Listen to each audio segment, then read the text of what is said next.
Hey everybody, Dr. Diane, your libido doc here, talking about menopause, stress, and your libido. And this is a super hot topic, right? Because there's so much happening at midlife. There's so much happening at this change. And in some ways, this change is a transition, just like puberty. We're getting our hormones shifted all around, which ladies means your brain chemistry literally shifts around. These hormones change where blood flow goes into your brain. So this whole menopause brain is a real thing. Now, of course, this can be mitigated largely with things like bioidentical hormones, which I'm a huge fan of.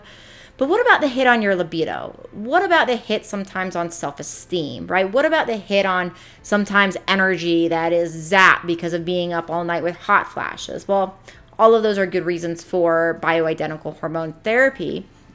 But that being said, there's other things and some myths that we should bust. So oftentimes people think that when we get older, that it's just not important anymore. Now we see that some of the highest rates of STIs, of sexually transmitted infections, are guess where? They're in nursing homes. So we know people like to get it on until they basically no longer are on this planet, right? And there's a huge rate in that level of community with these sexually transmitted infections. An amazing component of going through menopause is all those things that we do as women as far as hormones and birth controls and IUDs and tracking and bleeding, and all of that is off the table, right? So now you don't have to worry about getting pregnant. Obviously, practice safe sex if you're not in a monogamous situation. But all these types of things are not on the table anymore. So it allows sometimes, for some women, it allows them this sense of relief, this sense of really being able to tune into their pleasure. And when your hormones are balanced, which are fairly reasonable to fix, right? Sometimes there's some tweaking and whatnot that needs to happen. But when your hormones are truly balanced, this can be an age of a huge amount of self-confidence, right? Of feeling wiser and more in your body than ever before. And maybe your body doesn't look the same, sure.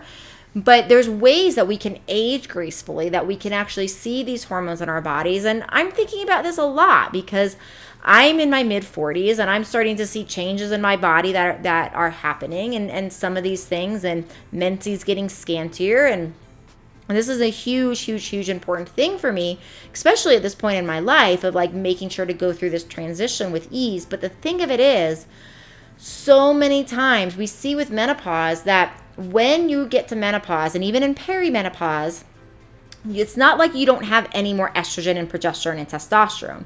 You do, you just have less. But guess what? Your adrenal glands, which is where your stress hormones are produced, they take up slack. So your adrenal glands actually will make estrogen and progesterone and testosterone when your ovaries no longer do. So what that means is if you've had stress for many years and it hasn't been well regulated, your adrenals oftentimes are not working to the level they need to really support this hormone production. Now, the hormone production is not going to be the same as when you were bleeding and when you were a menstruating woman, but you will still have some hormones based upon your adrenals. So this is another reason to really work with the stress.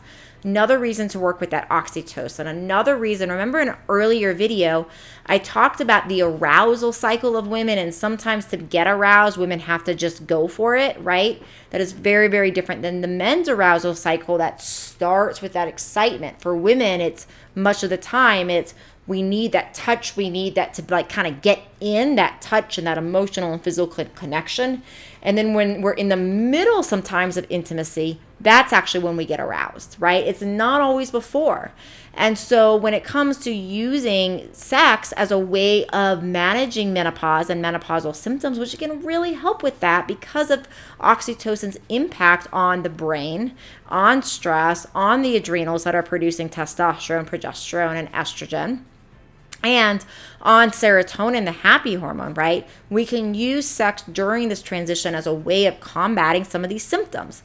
But because of that way that females get aroused, that we need, that it's that physical connection, it's that emotional safety, it's that emotional connection that are oftentimes really key for arousal, that we sometimes have once we have physical connection and once we are looking into our partner's eyes, that's when the arousal kicks in. So we want to make sure we're considering just going for it and seeing if then it starts feeling wonderful. And most of the time it does.